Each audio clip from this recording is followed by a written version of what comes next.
सुप्रभात बच्चों।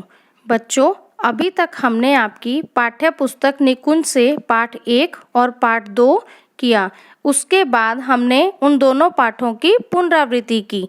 आज से हम आपकी व्याकरण की किताब का पाठ शुरू करने जा रहे हैं। पाठ 1 है भाषा, लिपि और व्याकरण।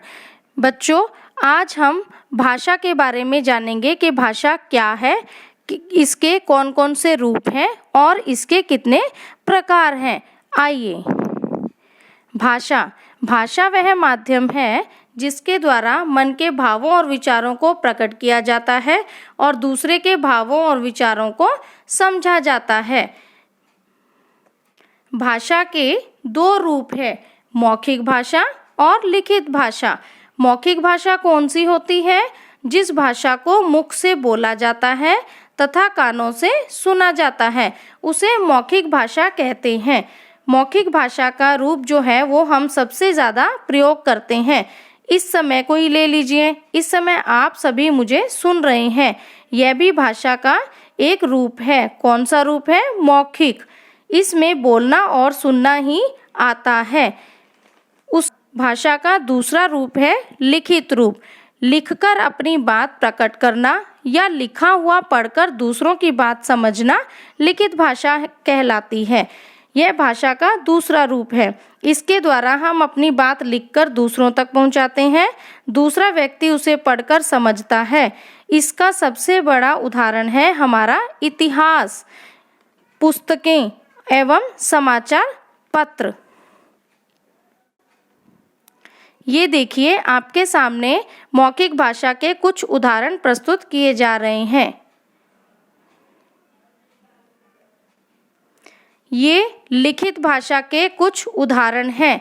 इन चित्रों में स्पष्ट दिखाई दे रहा है कि पढ़कर या लिखकर, और पहले मौखिक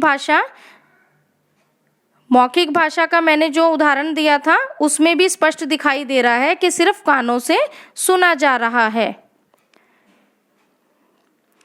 इसके बाद आता है मातृभाषा और राज्य भाषा। बेटे, मातृभाषा और राज्य भाषा क्या है? ये भाषा के 2 प्रकार हैं। मातृभाषा, जो भाषा बच्चा अपने परिवार या माँ से सीखता है, उसे मातृभाषा कहा जाता है।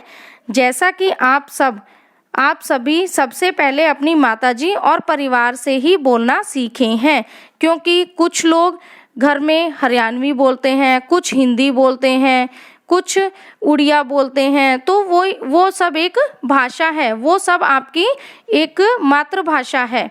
ठीक है बच्चों। उसके बाद है राज्य भाषा। राज्य भाषा वो है सरकारी कामकाज के लिए जिस भाषा का प्रयोग किया जाता है, वह राज्य भाषा कहलाती है। राज्य भाषा जो है वो आपके, जैसे आपने स्कूल में फॉर्म भरा था अपना, ठीक है, फॉर्म भरने के समय जो आपको कागज़ दिया गया था, एक पेपर दिया गया था, वो आपने जब उसको भरा उसमें बिल्कुल शुद्ध हिंदी पूछी गई थी। जो आपने उस समय भरा वो राज्य भाषा के अंतर्गत आता है। ये देखिए, ये है एक भारत का नक्शा है। इसमें देखिए, वैसे तो हमारे पूरे भारतवर्ष में हिंदी भाषा बोली जाती है, लेकिन उसका यही एक कारण है क्योंकि पंजाब में पंजाबी बोली जाती थी, बंगाल में बंगाली बोली जाती थी, गुजरात में गुजराती बोली जाती थी। तो बेटे, हर किसी को ये सभी भाषाएं नहीं आती हैं। प्रत्येक व्यक्ति को इन सभी भाषाओं का ज्ञान नहीं है। इसलिए 14 सितंबर 1949 को हिंदी को राज्य भाषा के रूप में मान्यता प्राप्त हुई, जिसके कारण हिंदी पूरे भारत देश में बोली और समझी जाती है।